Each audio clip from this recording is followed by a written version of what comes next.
அனைவருக்கும் வணக்கம். இன்னைக்கு ஈஸியான ஒரு சிக்கன் புலாவ் எப்படி செய்யறேன்னு பார்க்கலாம். ரொம்ப ஈஸியானது. சிக்கன் ஒரு 4-5 பீஸ் எடுத்துர்க்கேன். கொஞ்சம் பெருசா கட் பண்ணி எடுத்துர்க்கேன். பாசுமதி அரிசி 2 டம்ளர். நல்லா அலசிட்டு தண்ணி சேர்த்து ஊற வச்சுக்கலாம். தண்ணி அளவு தேவையில்லை. அரிசியை ஒரு அரை மணி நேரத்துக்கு ஊற வச்சுக்கலாம். ஒரு கேரட் நைஸாக கட் பண்ணி எடுத்துக்கணும். பெரிய வெங்காயம் 1, உலர் திராட்சை 1/4 கப், மல்லி 1/2 டீஸ்பூன், பொடியாக இருந்தால் பொடியாக எடுத்துக்கலாம். சீரகம் 1 டீஸ்பூன், மிளகு 3/4 டீஸ்பூன்.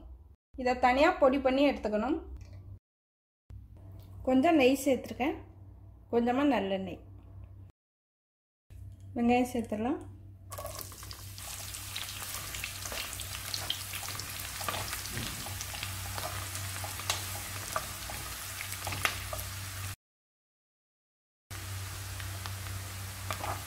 வெங்காயம் சேர்த்து நல்லா வதக்கணும். சிக்கன் சேர்த்துக்கலாம்.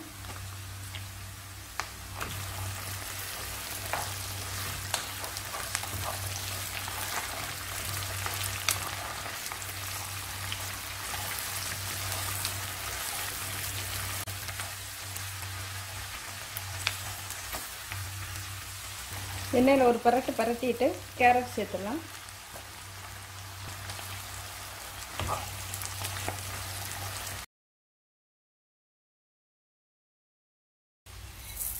பொடி பண்ணி எடுத்துக்கிறேன். மிளகு, சீரகம் ஒரு வதக்குனதும் உப்பு சேர்த்துக்கலாம். தேவையான அளவு உப்பு.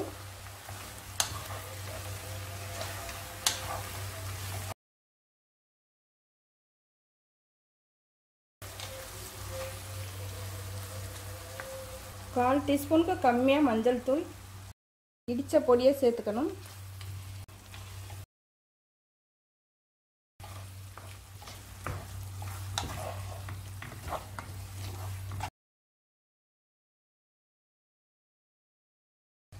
உலர் திராட்சையை சேர்த்துக்கலாம்.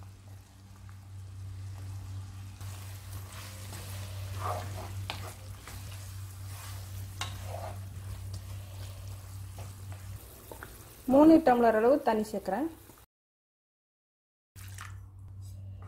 கொஞ்சம் சிக்கனை வேக வச்சுக்கலாம்.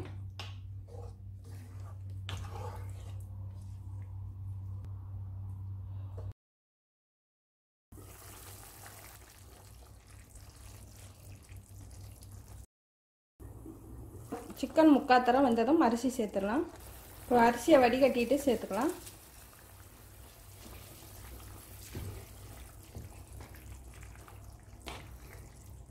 இப்போ மிதமான தீயில வச்சிடலாம். அரிசி ஊறையில் அதில் நிறைய தண்ணி இழுத்துருக்கும். 3 டம்ளர் அளவு தண்ணி சேர்த்தா போதும். அப்போ தான் சாதம் உதிரியாக வரும்.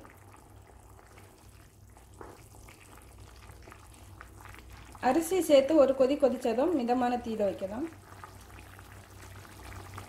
உப்பு பார்த்துக்கணும். மீத இருக்க அந்த பழத்தை சேர்த்துக்கணும். அடுப்பை சிம்மில் வச்சிடணும். இறுக்கமான மூடியாக மூடி வைக்கணும். தண்ணி கொஞ்சம் இறுகி வந்ததும் தம்மில் வச்சிடலாம். ஒரு பழைய தோசைக்கல் எடுத்து வச்சுருக்கேன். அது மேலே அந்த பாத்திரத்தை வைக்கிறேன். அடுப்பு சிம்மில் இருக்கணும். நல்லா குறைச்சிடணும்.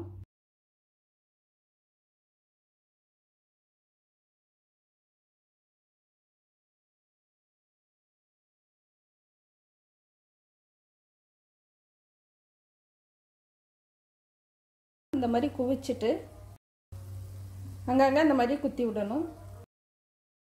அதிகமாக இருக்கிற அந்த நீர் சத்தெல்லாம் சீக்கிரம் ஆவி ஆயிடும். இப்போ ரெடி ஆயிடுச்சு. அடுப்பு ஆஃப் பண்ணிடலாம்.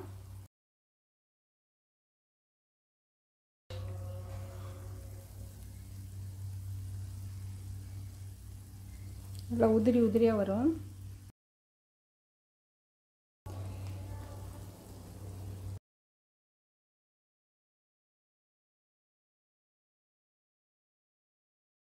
இப்போ இந்த சாதம் ரெடி ஆயிடுச்சு. ரொம்ப ஈஸியாக செஞ்சிடலாம். ரொம்ப அதிகமான மசாலாவும் இல்லை. ரொம்ப சுவையாக இருக்கும். நன்றி, வணக்கம்.